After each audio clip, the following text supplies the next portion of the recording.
sure you've noticed the older models. After the huge success of the first Five Nights at Freddy's, it was only inevitable that there was going to be a sequel. And I mean, sure, why not? The first game was simple to pick up and easy to get the hang of, and it had lots of great jump scares, an appealing art style, and best of all, it was dirt cheap. So how does the second game hold up? Well, it's still got lots of jump scares and a good art style. It's still somewhat cheap, though it might be a little bit more difficult to get the hang of due to some all-new gameplay mechanics. For starters, it seems developer Scott Cawthorne has listened to his critics, mostly those people whining about the premise of a door using up a power supply. So he's not only done away with the power supply gimmick, but also the doors themselves. That's right, you've no longer got any way to keep the animatronics out of your control room. In fact, letting them into the control room is now the only way to get rid of them. That's an interesting thought, isn't it? In the game's opening monologue, we're told that Freddy's has been renovated and updated with all of the old evil animatronics replaced by new evil animatronics. As I mentioned earlier, you're no longer given doors to defend yourself with, and aside from two entrance points to the left and right of the player, you've also got to deal with a huge gaping hallway leading into the control room itself, which you keep illuminated with your flashlight. As for the updated animatronics, well, they mostly function like their older counterparts. At one point you're in the storage room, then suddenly they aren't, as they eventually make their way to the control room. So you're moving back and forth between rooms on the security cameras once again, monitoring where everyone is located.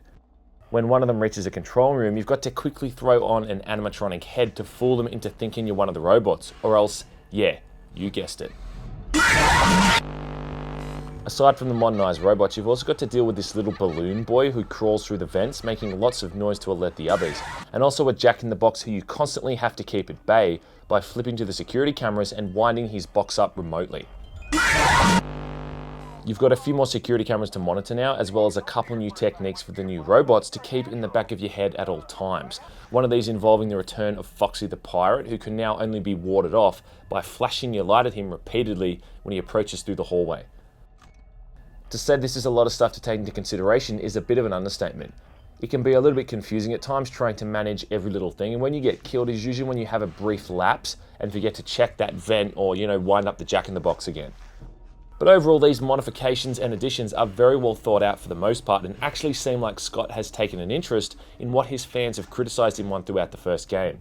The thing that irritates me about this game, however, is that there seems to be lots of no-win situations where regardless of how you manage every vantage point, you're still going to be utterly screwed. And I also don't think a lot of the mechanics function how they're supposed to a lot of the time either. Like, whenever a robot makes its way into the control room, you're supposed to be able to just throw your mask on and it will go away, but this seldom works. Half the time they go away, and yet other times they will just kill you only a couple seconds later. I don't know if this has any bearing on how quickly you get your mask up either. I mean, I've had times where I've gone back to the mask almost reflexively and I've still gotten killed. I've also had times when animatronics have stayed in the hallway for a good 15 or 20 seconds, leaving me unable to switch to the cameras to wind up the Jack-in-the-Box, kind of ensuring my inevitable death. I also find it a little bit irritating that you can't simply press a button to throw the mask on. Like, why can't you just press spacebar or something? I've had numerous times that I've meant to put the mask on, but ended up instead using the security camera, which again ended in my death. Luckily though, once again, the game saves your progress from night to night, so at least when you do die, you only restart from 12 AM, instead of, 12 AM, night 1.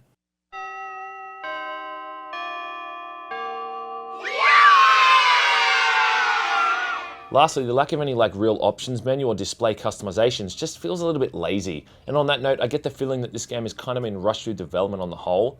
I wouldn't have been surprised if they were actually aiming for a Halloween release and just kind of fell short by a couple weeks. And I think a few more months really refining the gameplay and balancing out certain animatronics would have made the game's challenge feel much more genuine. As it stands, it still largely boils down to doing the same 3 or 4 actions over and over for each night, and just hoping that the way the encounters are randomly generated isn't too unfair on the player. Most of the time, it is. I encountered some bizarre little minigames when I was playing as well, and there's also a weird sort of subplot going on that's revealed in between nights, but I don't want to say too much about that stuff for fear of spoiling anything. Aside from the new gameplay features, this is really just more of the same, love it or hate it. I actually spent most of my time playing this game in turns with a friend, and it was absolutely hilarious as we both screamed at each other to do certain actions, check the hallway, check the vents, etc. And I think, trying to play it objectively as a straight out horror game and picking it to pieces is the wrong way to go about it. You're supposed to have fun with this game, and if you're able to sit down with someone and let the game scare the shit out of you in a good way, then you're definitely going to get your money's worth. But when you boil it all down, this is really just another jump scare generator, once again aimed at so-called YouTube celebrities who make livings out of screaming like morons. And if you're not the type of person who likes having something leaping out of your screen when you have a brief lapse of muscle memory, then this game isn't for you. For people who are willing to have a little bit more fun with it though, Five Nights at Freddy's 2 is definitely worth checking out.